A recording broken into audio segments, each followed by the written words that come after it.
Good evening. You're watching To The Point. I'm Preeti Chaudhary. Let's take that question. Is there a communally divisive agenda campaign which is communally exclusion in Karnataka? Let's cut across and pose that question directly to our panelists this evening. I have with me S. Prakash, spokesperson, Bharatiya Janata Party, and right now joining me is Tanveer Ahmed, spokesperson, JDS.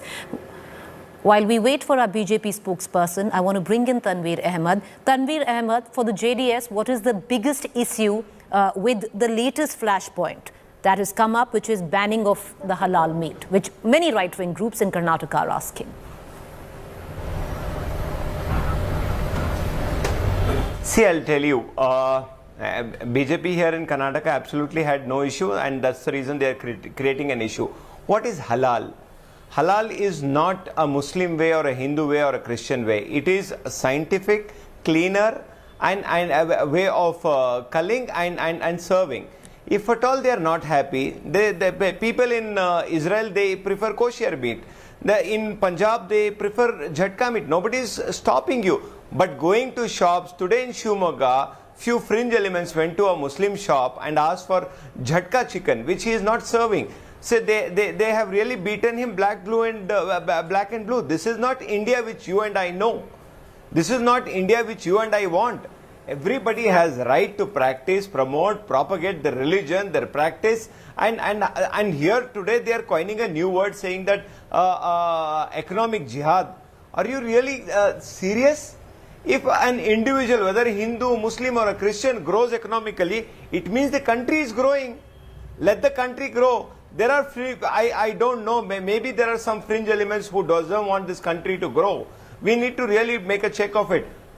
Just imagine Kiran Mazumdar Shaw, who has given employment to more than 100,000 people. She just wrote a tweet to Honorable Chief Minister saying that take control of situations before it goes out of hand. People are calling her names. She is Padma Shri, Padma Bhushan, contributed for the growth of this country, given so many medicines to the country, contributed immensely to for roads, employments. Where are we heading towards? The BJP, the government here in Karnataka definitely needs to wake up. This is not the Karnataka. Let's really fight politically, not on the grounds of religion, not on the grounds of dividing this country, not on the grounds where we are going to repent after 5, 10, 20 years. This is not the India which you and I want. Tanveer Ahmed, the BJP says, and we are just waiting for the spokesperson to join us any minute, that this is not what the BJP has done. This is the demand that is coming in from the people. The hijab ban stemmed from the people, they're saying. That's why it went to court. Keeping Muslim traders out of temple fair premises was a demand which was made by the temple authority. It's coming from the society. They are saying they are only implementing what is echoing right now in the Karnataka society. I want to give you some data. Before coming to your channel, I spoke to about 5 mosques. I asked them whether any Hindu traders which are there in the mosque premises. One masjid has 12, one masjid has 5, one dargah has 25. This is India. And then later I'm going to call up. I know a lot of temple premises which has Muslim traders. Go to Gorakhnath temple, the entire temple premises, starting from selling aarti saman to flowers to candles, everything is sold by Muslim traders out there. All of a sudden, does this country stops you from doing business at one particular premises and stops you to do business from one particular premises? Absolutely no. Okay, Tanveer Ahmed, will you stay on with me? Rubbish. I want to bring in your BJP counterpart on this debate. Mr. S. Prakash joins us from the Bharatiya Janata Party. Mr. Prakash, with what is seeming right now echoed by the business community is that there seems to be a campaign of sorts of communal exclusion which is being carried out and aided by the BJP. No, it is very false to make allegation that BJP is aiding this campaign. Some individual groups are taking up this campaign, citing the 2002 Act, which was passed by then Congress government, not to permit any non-Hindus from conducting a business sample process, and that is now being responded. How they are being accused of doing campaign against or aiding this campaign? That's not fair. Mr. Prakash, we can't hear you, sir. Can you hear us? Madam, BJP did not aid. Sir, we've lost you. Your voice is all scrambled. We can't hear you. The debate, sir, was for 7:25. The next time you confirm as a guest, please make it on time. I want to cut across back to Tanveer Ahmed, who's joining us from the JDS. Once again, Tanveer Ahmed, what is being echoed from the BJP is the fact that it's not them who are doing it. It's coming in from the people of Karnataka. Who are the people? Is Sriram Sene not part of BJP?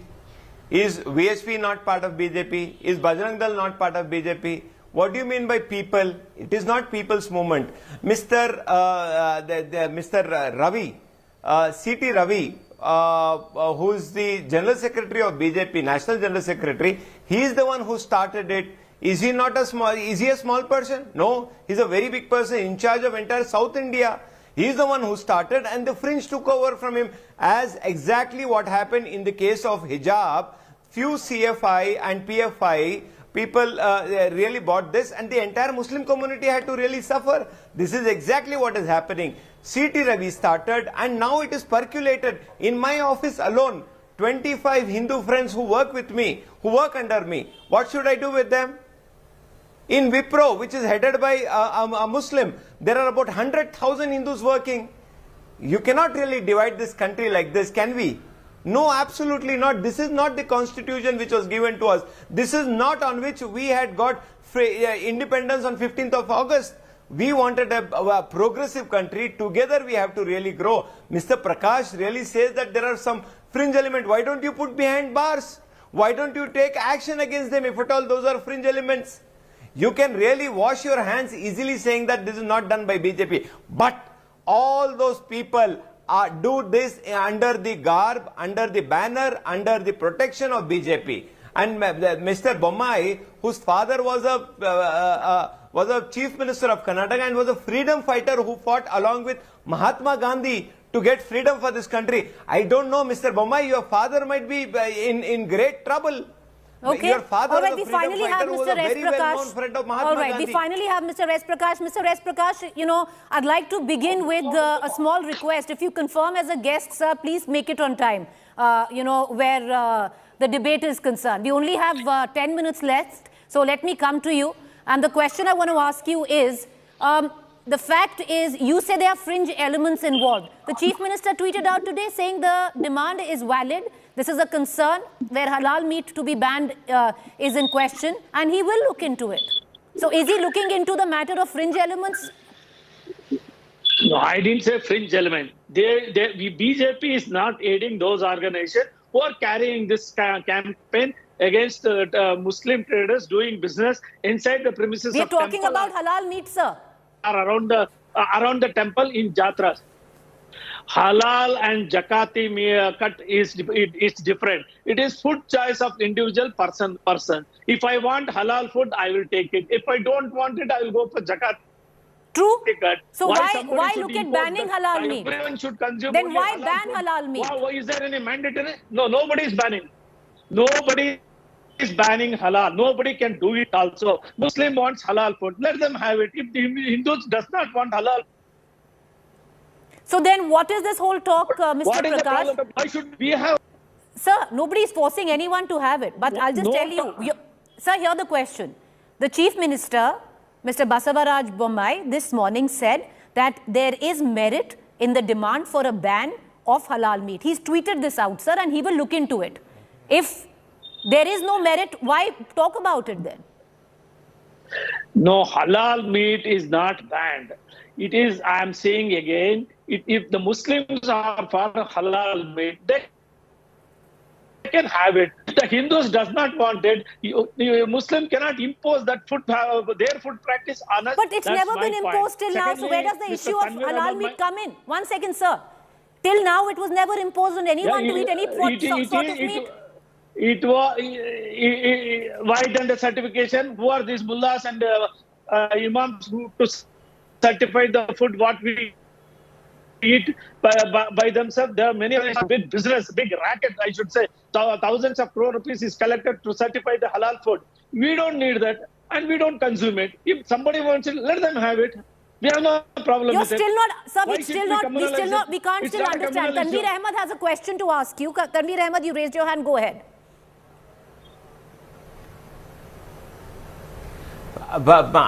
Preeti, I just want to tell Mr. Prakash, Al Jalil, a company which is the biggest supplier of meat, is a Hindu company. Al Kabir, Hindu company. Al Awal, Hindu company. They only have Muslim names. You are trying to kill the economy of your very own friends, my dear Mr. Prakash.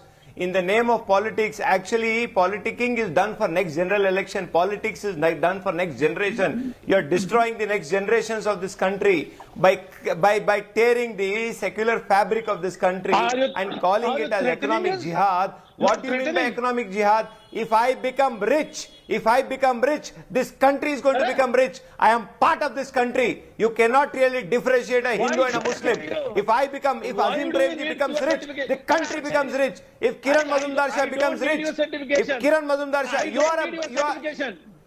All right, 1 second. Mr. Prakash, sir, your network is very bad, number one. Can you answer what you're saying? You wanted to make a point? Please make that point. Madam, nobody should force any food on anyone.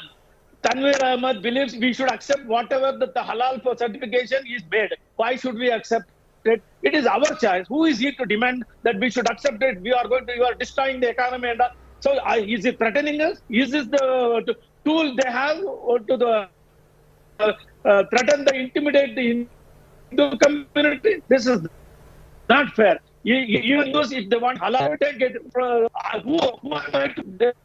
There is a campaign. Eat and don't go for halal. Sir, we can't hear you. Your network is terrible, sir. I'm sorry.